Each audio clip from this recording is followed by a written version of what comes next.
Shalom semua warga kerajaan. Baru minggu yang lalu saya sampaikan bagaimana kasih yang ajaib antara David dan Jonathan. Itu gambaran daripada apa yang Tuhan kehendaki dalam kehidupan kita bersama. Di dalam Yohanes pasal 13 ayat 34 dan 35, Tuhan berkata, I give you a new commandment, perintah baru. Kita tahu bahwa hukum-hukumnya Tuhan itu adalah perintah raja. Perintah raja adalah hukum. Barang siapa melawan perintahnya, ada hukumannya. Siapa melakukan perintahnya, ada reward, ada pahala. Yaitu supaya kamu saling mengasihi. Di situ dipakai perkataan agapao, bukan phileo.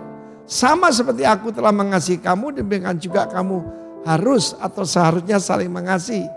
Dengan demikian semua orang akan tahu. Orang yang belum percaya, orang di luar kita, bahwa kamu adalah my disciple. Indeed, sesungguhnya murid-muridku, jikalau kamu saling mengasihi. Saudara yang kasih Tuhan, dengan bertambahnya lawlessness, kasih telah menjadi dingin.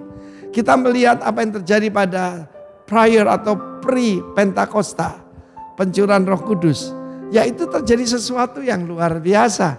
Yaitu bagaimana biasanya Petrus dan Andreas, saudara kandungnya, Yohanes dan Yakobus, saudara kandungnya, itu manusiawi. Manusiawi itu storge, kasih antar saudara, bahkan antara sesama suku, sesama bangsa. Tetapi di sini kita melihat di dalam Kisah Rasul pasal pertama, mereka yang menantikan Roh Kudus itu adalah Petrus dan Yohanes. Dan kemudian kita melihat dalam selanjutnya Kisah Rasul 3 dan selanjutnya, mereka yang biasa saling bersaingan dan mengatakan siapa yang lebih hebat. Sebelum Kristus yaitu disalibkan, bahkan mereka itu ribut siapa yang paling hebat daripada mereka. Tetapi apa yang terjadi ketika mereka mengenali siapa Kristus sesungguhnya, bahwa dia adalah ilahi. Pada zaman di mana bilang Yesus bukan Yahweh, Yesus bukan juru selamat. Dengar ini saudaraku, dia memberikan perintah yang baru. Kita disebut orang-orang kelompok Injili, ya. Kita percaya Injil kerajaan, dan di dalam ada Injil keselamatan, Injil pemulihan. Tapi terlalu penekanan pada Great Commission, yaitu amanat agung. Lupakan perintah agung. Ini yang terutama. Seluruh dunia kita berpikir kalau orang lihat mujizat, orang percaya kita murid Tuhan, belum tentu. Sebab Yanes dan Yambres yang melawan Musa juga melakukan mujizat-mujizat palsu, saudara. Tetapi yang paling indah adalah ketika mereka melihat we love one another.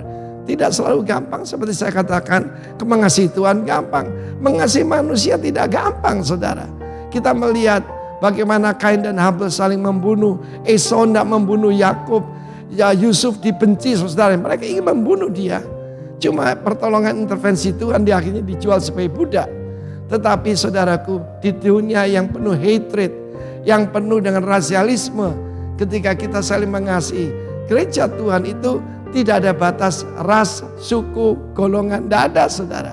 Karena Yesus telah menghancurkan semua tembok pemisah antara Yahudi dengan Yunani, antara orang berpendidikan dengan orang barbar. Tidak ada perbedaan.